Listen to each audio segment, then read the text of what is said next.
Why didn't your education teach you political IQ? Because people who think critically are much harder to manipulate. I'm Raymond Scheck, author of Naive Majority, Restoring Political IQ for Everyday Citizens. Today, I'll read the preface, where I share my journey from China to America, why I wrote this book, and why I believe the battle for liberty begins with ideas. Let's begin. Liberty is a constant threat to all forms of tyranny, which is why America is under attack, both from abroad and from within. A naive majority has emerged under the modern progressive ideology, one that has deconstructed the moral foundation capable of respecting the natural rights of others.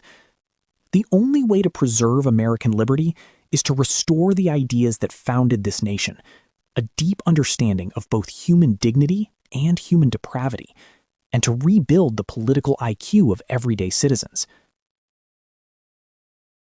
Preface. I was born and raised in China and spent the first 25 years of my life there. Since then, I've studied in Canada and lived in the United States, where I've made my home since 2000. Over the years, I've regularly traveled between these two worlds. That journey has given me a unique vantage point and a deep appreciation for American liberty, a miracle that still shines in a world where true freedom is increasingly rare. In 1989, as a student protester in Tiananmen Square, I witnessed firsthand what happens when liberty is crushed. I saw dreams silenced by force and learned the heavy cost of a society where people must kneel to the government rather than stand in freedom. Lately, unsettling echoes of that experience have stirred in me as I observe government power expanding unchecked in the state I now call home, a place that, for nearly 7 decades, has operated under dominant single-party rule. This time, the threat comes not in tanks, but in the steady encroachment on natural rights, religious liberty, free speech, bodily autonomy, and private property. At the same time, today's education, media, and entertainment carry ideological currents that I recognize instantly from my years under a Marxist regime. These narratives, often framed as compassion, equity, and justice, demand conformity, silence dissent, and elevate collective ideology over individual liberty.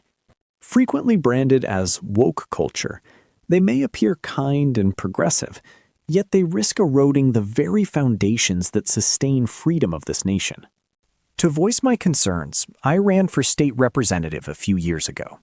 Though I did not win, the experience deepened my grasp of these freedoms and revealed how little many people, especially young adults and new immigrants, know about the roots of American liberty, why we enjoy them today, what role the state should play, and how we might preserve them for the future. Ideas shape nations. Some nurture freedom, others breed tyranny. The convictions a people hold about human nature and government ultimately determine whether liberty flourishes or fades. Today, America stands at a critical juncture. That is why I wrote this book, not as a scholar or pundit, but as a father, an immigrant, and a man who has lived under both tyranny and freedom. This book is for my children, that they might grow up in a nation where truth remains speakable and faith livable. It is also for my fellow citizens and neighbors, good-hearted people in a divided world, who seek to understand the ideas that made America exceptional and how best to preserve them. Structure of the book. This book unfolds in 2 complementary parts. Part 1 tells my personal story, from Tiananmen Square to the American public square. It traces my spiritual journey through marital and personal trials, my political awakening, and the profound cultural transformation I have witnessed firsthand in America as an immigrant from China. This section is not merely autobiographical. It is experiential evidence of how ideas shape lives, nations, and destinies.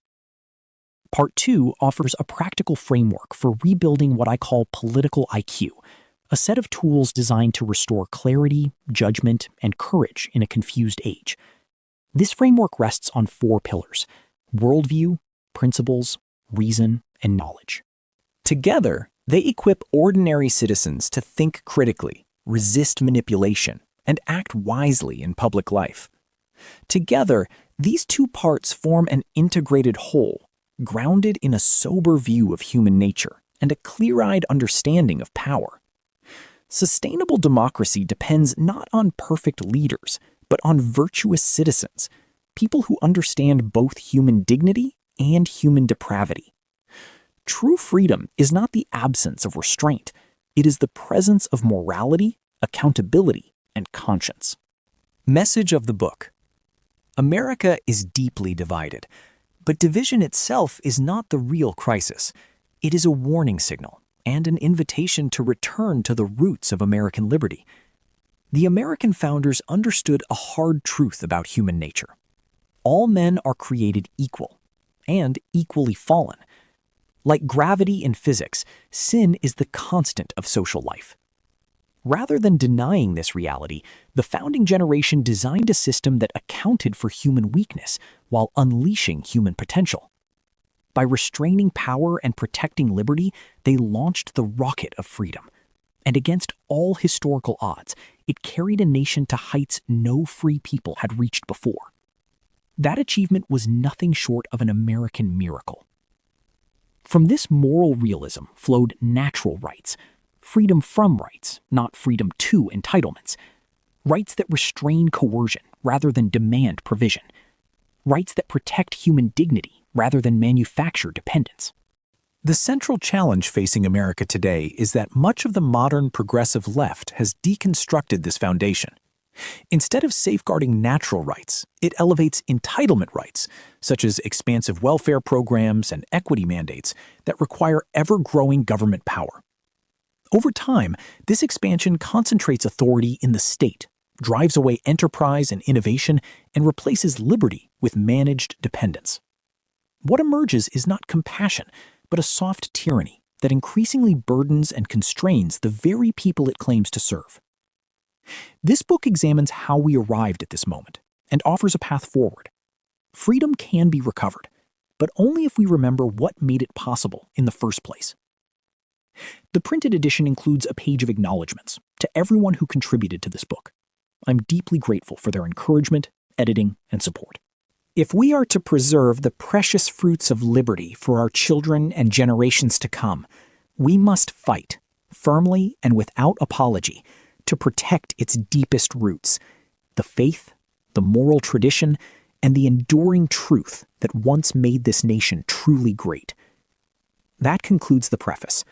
In the next chapter, I'll share my personal journey from Tiananmen Square to the American public square.